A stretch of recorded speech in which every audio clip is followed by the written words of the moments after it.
Welcome to the Bioneers, revolution from the heart of nature and the human heart. It's all alive. It's all connected. It's all intelligent. It's all relatives.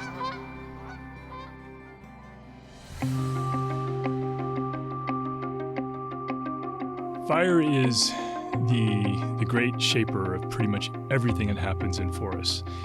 And it's just hard intuitively for people to think about an area with a bunch of dead trees as being a part of ecological resilience and as being good for biodiversity. Contemporary science is integrating what indigenous science learned about beneficial fire management over thousands of years of observation and trial and error. This could signal the end to our misguided policy of fire suppression and the beginning of fire-resilient communities with a new relationship to one of nature's most elemental and fearful forces. I'm Neil Harvey. This is Nature's Phoenix, Fire as Medicine, with fire ecologist Chad Hanson and Frank Kanawha Lake.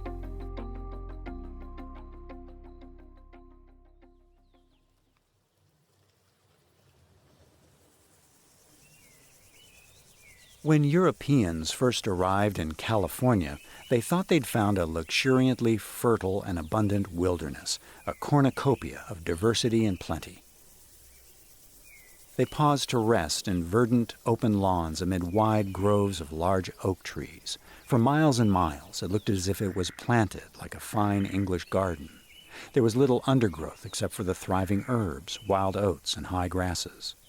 An entire plain was covered with giant swatches of rose, yellow, scarlet, orange, and blue flowers in distinct communities. To the Europeans, this was obviously a wilderness, the natural state of grace of a blissfully undisturbed land. These newcomers could not have been more wrong. If you leave forests alone, you don't get forests that look like natural parks or huge meadows or endless expanses of flowers. What the Europeans encountered was in fact a vast cultivated landscape, carefully tended consciously and superbly managed by the indigenous peoples who had been living there for generations. They skillfully affected the health and well-being of the greater web of life, and in turn enhanced their own place within it.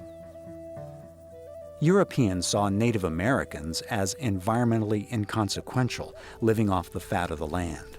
They especially frowned upon their addiction to burning the land, and soon they made laws against it. Turns out that native peoples had good reason to burn. They understood fire as key to optimizing the vitality and abundance of the landscape.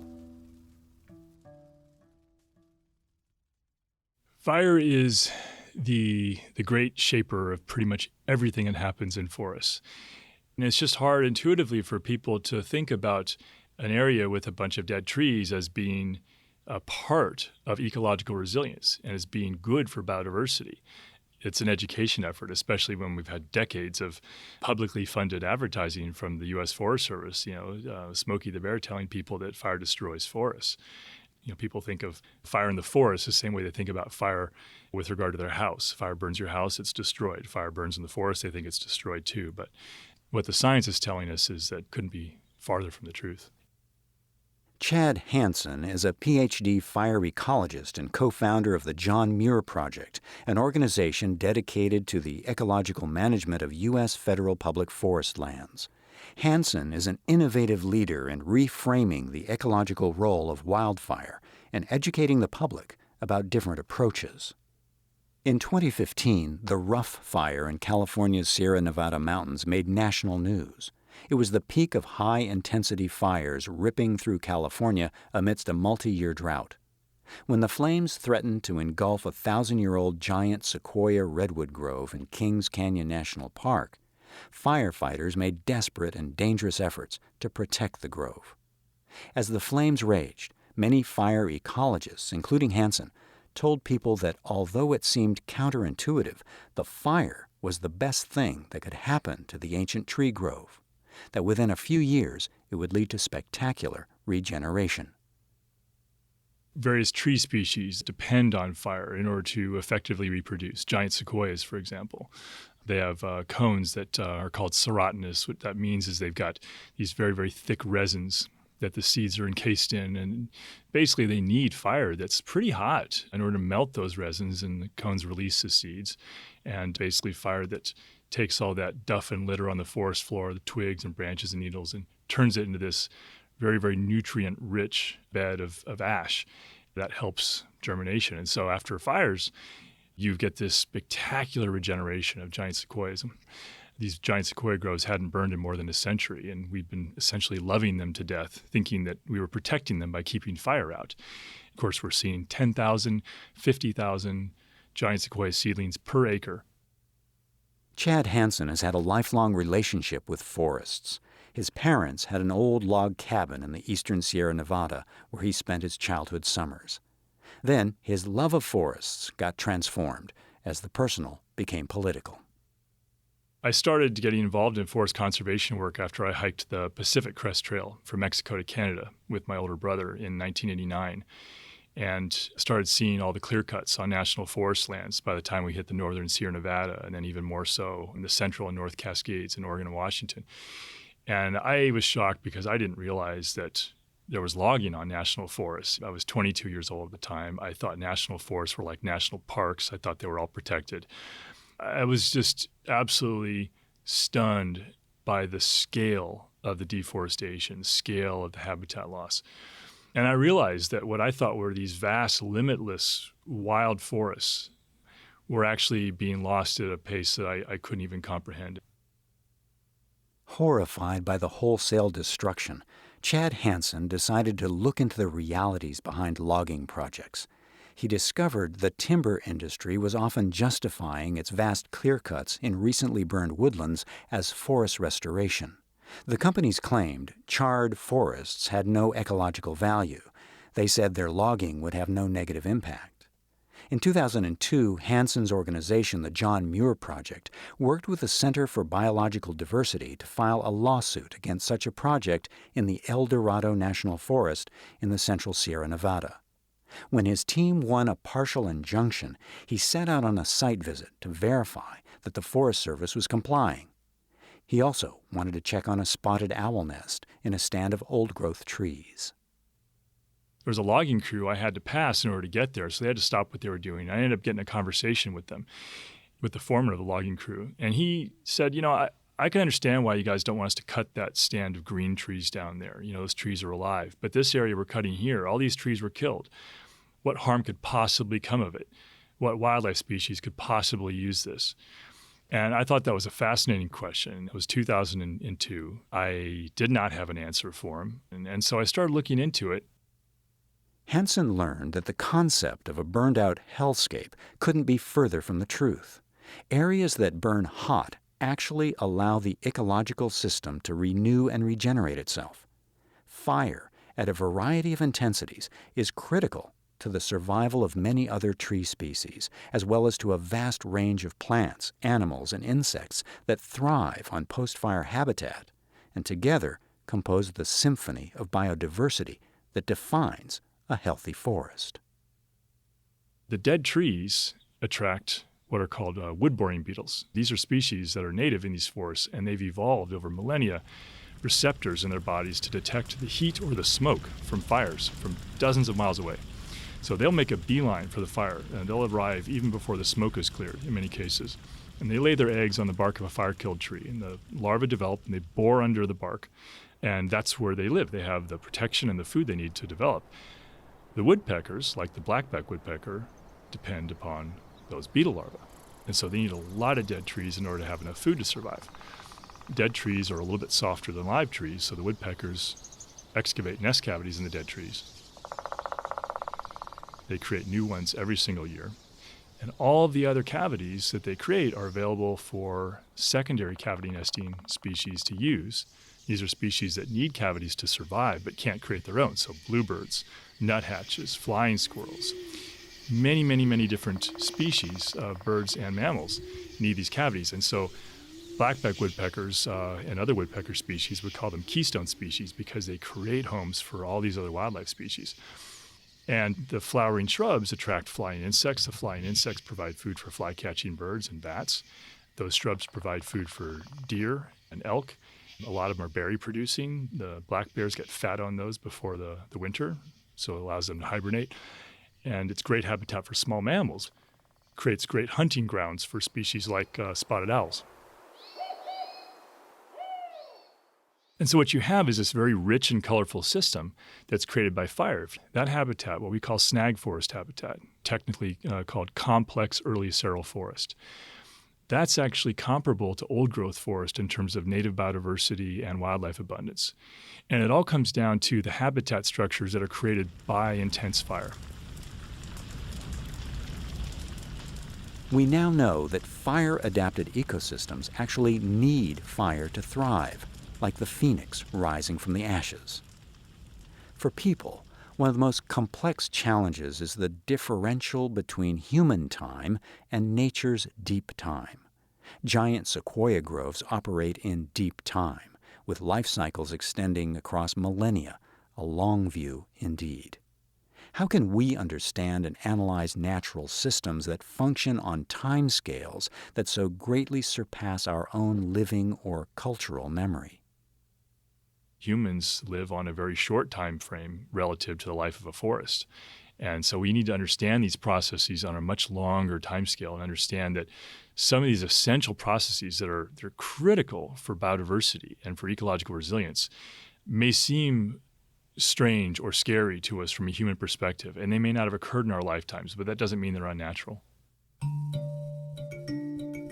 When we return, more from Chad Hanson on how policy is catching up with deep time ecology, and Frank Kanawha Lake explores the intimate relationships among fire, forests, and human culture from an indigenous science perspective. This is Nature's Phoenix, Fire as Medicine. I'm Neil Harvey. You're listening to the Bioneers, Revolution from the Heart of Nature.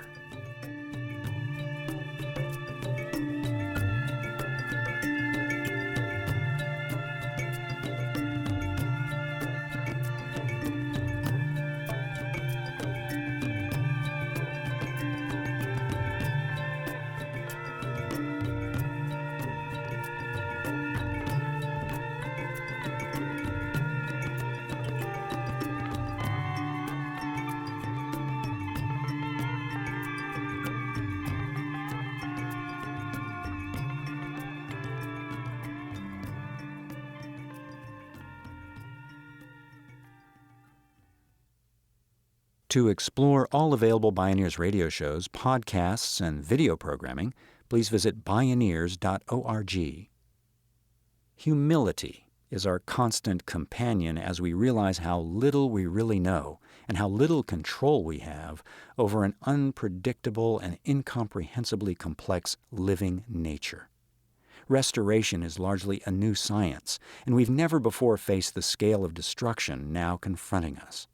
Fortunately, an unprecedented coming together of different knowledge systems is unfolding rapidly in real time that can give us the insights and tools to bring ecological restoration into full flower just when it's needed most.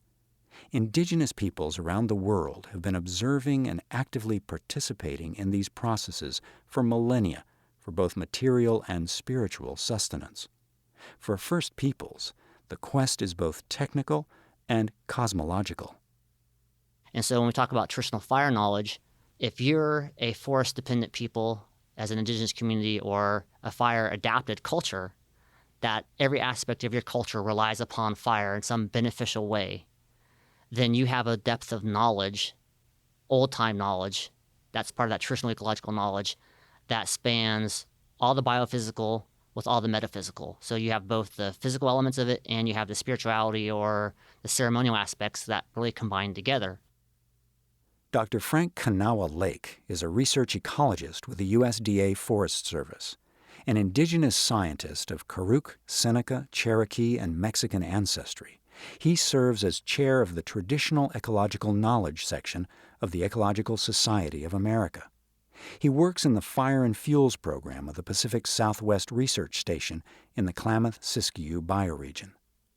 Dr. Frank Lake has conducted extensive research into questions around wildlands fire, fuels management, and climate change in relation to tribal communities. Indigenous fire management is a highly developed science, utilizing indigenous methods that work to sustain cultural landscapes, ecosystems, and people. You have, at the time of settlement in the West, you essentially have tribal people using fire to augment or to, if lightning wasn't striking and burning areas, then tribal people said, well, this area does better or is more productive, has more diversity of plants and animals, yields more water, so they were using fire to promote that. Tribes literally used fire from the coast to the highest alpine meadows. And part of that, which often people didn't associate or understand, was it was both that natural and cultural fire use that led to a lot of the diversity that was marveled at and was really seen as part of the pristine West. If you see fire as medicine, which is a good thing for the landscape, a good thing for your family health, and you use it frequently to consistently prescribe it at the right frequency, the right seasonality, the right intensity, and even at the right scale or extent, then you're managing a lot of diversity from materials that really, from a tribal cultural perspective, provide your foods, your medicines, your materials, and that landscape is really tied to fire being your pharmacy, your supermarket, your hardware store, and for some sacred places, your church. And if there's a link between biodiversity or fire diversity and that of all those ecosystem services, then the picture I want to paint is think about fire as being the main leveraging thing so you get the right dose of it. And you want to be able to have food as medicine and food's healthy for you. You need to have access to clean quantity, quality of water, and fire can provide that. Seeing fire as medicine has long shaped Frank Kanawha Lake's work as a research scientist. From childhood in the Siskiyou Wilderness in far northern California, he was raised with the cultural beliefs and knowledge systems of indigenous worldviews. His life and the lives of his family and tribe revolved around the Pacific coast and the forests along the Klamath River. His father and stepmother frequently participated in ceremonies and traditional healing practices. They relied on local medicinal plants, gathered acorns and huckleberries, and fished seasonally for sustenance. Lake's desire to become an environmental scientist was rooted in the unique training he received at sacred sites. He was also compelled by the experience of his community working to maintain its land tenure and traditional way of life. His people won hard-fought battles to protect sacred sites from logging and to regain their traditional fishing rights. And so I had really this duality of seeing natural resource and political issues around river fisheries conservation, but then also that around forest and biodiversity and sacred site interest in conservation. And that really heavily influenced me as a young person, seeing the struggles in those dynamics and feeling like, what is the solution? And I think part of my training at those sacred places and through those subsistence activities was I am inheriting knowledge, but with that knowledge is a responsibility to both family, land and waters, and community. That means both the human and biological community. Frank Lake felt he could play a valuable role as a translator and bridge builder among federal land managers and tribal communities.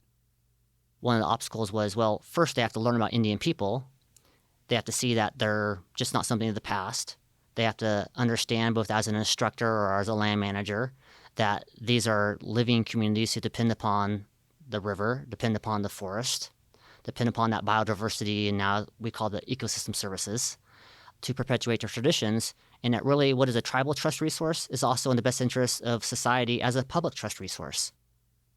A crucial obstacle Lake wanted to dissolve was the centuries-long policy of fire suppression based on the belief that fires destroy forests and should be prevented at all costs. If forests are valuable only as board feet of lumber, which has been the driving view of the U.S. Forest Service since its beginning, then anything damaging a tree is lost revenue. That mentality has fostered a policy of putting out every blaze and restricting local land management rights. And it's no coincidence that policy happens to serve the vested interests that profit from fire suppression. So back between 1910 and 1920, in that period, in the West and across the nation, there was a big debate, both academically and I think policy-wise, of what they called the fallacy of light burning, or there was kind of a derogatory term called Paiute forestry, which was, Indians were burning to manage a range of diversity and resources. Some of those who had the timber interest didn't want the burning to happen because it was affecting the forest and they wanted to grow trees, which was a national economic interest.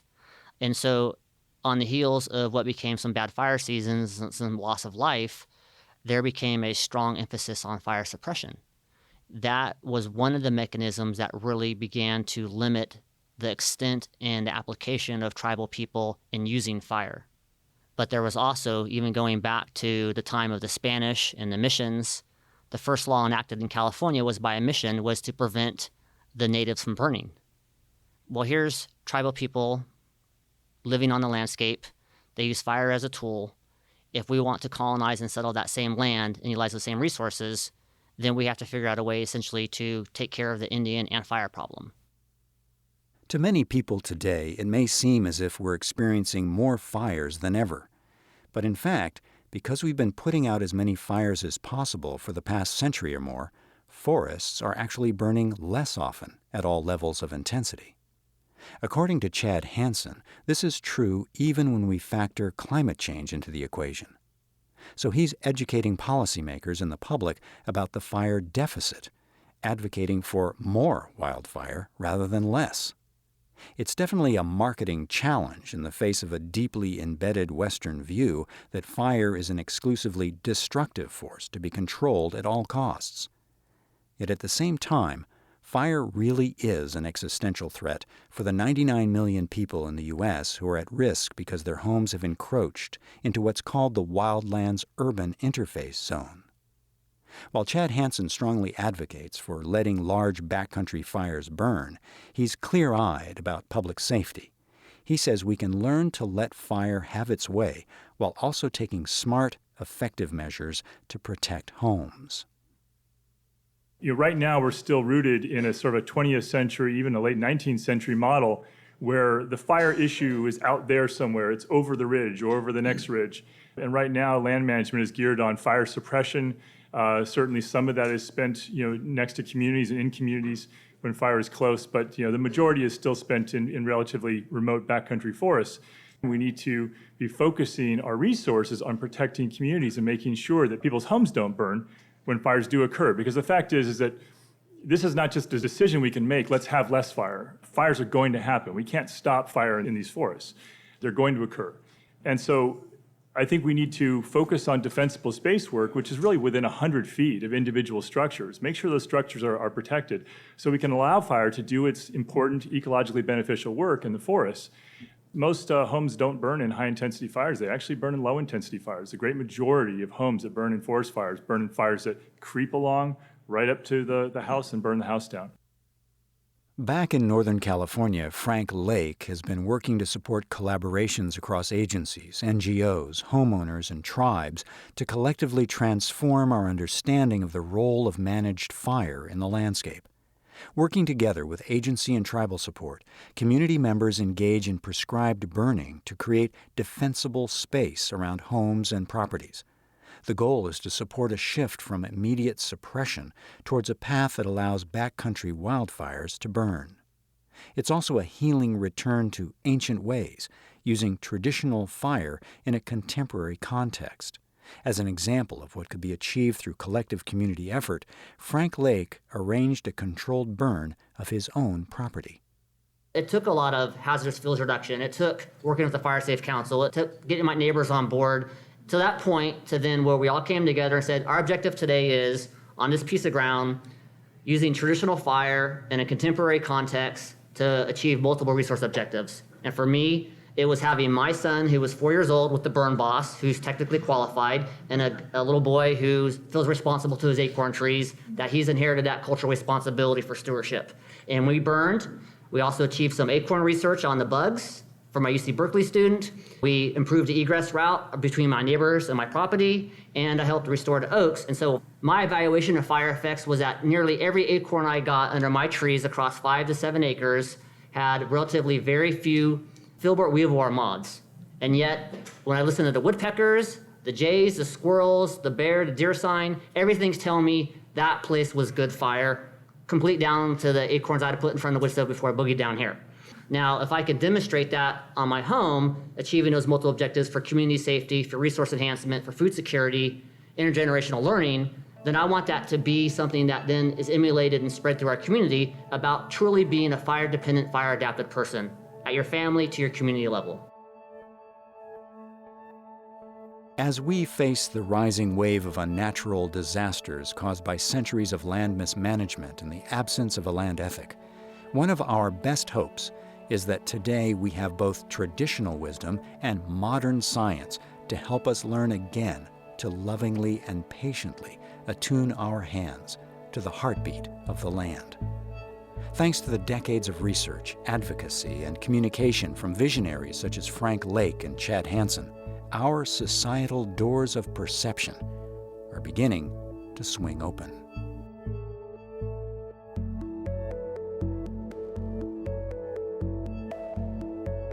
The Bioneers, Revolution from the Heart of Nature is a production of Bioneers and Collective Heritage Institute.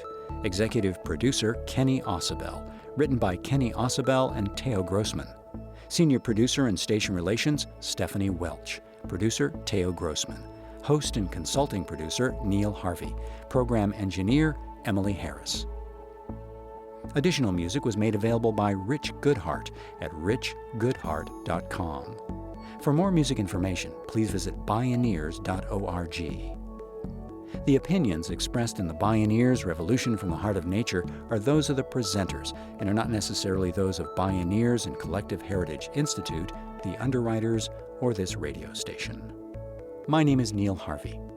Thank you for listening. I invite you to join the Bioneers in inspiring a shift to live on Earth in ways that honor the web of life, each other, and future generations.